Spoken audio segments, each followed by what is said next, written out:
আসসালামু আলাইকুম, সবাই কেমন আছেন? আমি আলহামদুলিল্লাহ ভালো আছি। সর্বপ্রথমে মাহে রমজানের শুভেচ্ছা।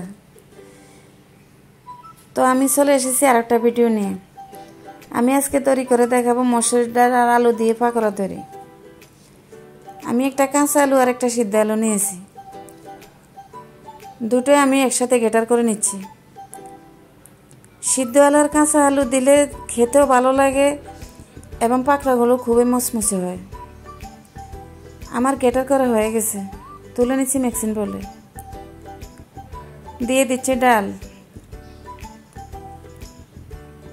1 টেবিল চামচ কাঁচামরিচ কুচি, 1 টেবিল চামচ ধনিয়া পাতা কুচি, 1/2 চা চামচ জিরা গুঁড়ো, 1/2 চা চামচ গোলমরিচের গুঁড়ো, 1/2 চা চামচ কালি জিরা, স্বাদ মতো লবণ। দিয়ে দিচ্ছি একটি ডিম, তারপর দিয়ে দিচ্ছি 1 টেবিল চামচ কর্নফ্লাওয়ার। এবার এগুলো আমি মুথে নেব।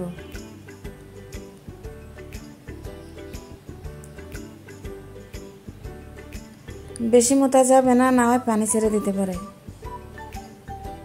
ডেকে দিয়ে দেব কিছুক্ষণের জন্য। এবার আমি একটা ফ্রাই প্যান বসিয়ে দিয়েছি। এবার আমি এগুলোকে আস্তে আস্তে সব ছেড়ে দেব।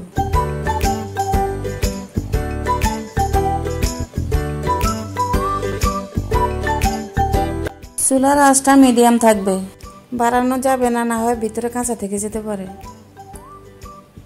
পাকোড়াগুলো প্রায় হয়ে গেছে, এখন তুলে নিচ্ছি। এগুলো তো আমি ইফতারের জন্য বানিয়েছি, তাই ভেবেছি আপনাদের সাথে শেয়ার করি। আমার আজকের রেসিপিটা কেমন লাগলো? যদি ভালো লাগে লাইক কমেন্ট শেয়ার করবেন এবং আমার চ্যানেলটি অবশ্যই সাবস্ক্রাইব করবেন। আজ এই পর্যন্ত, আল্লাহ হাফেজ।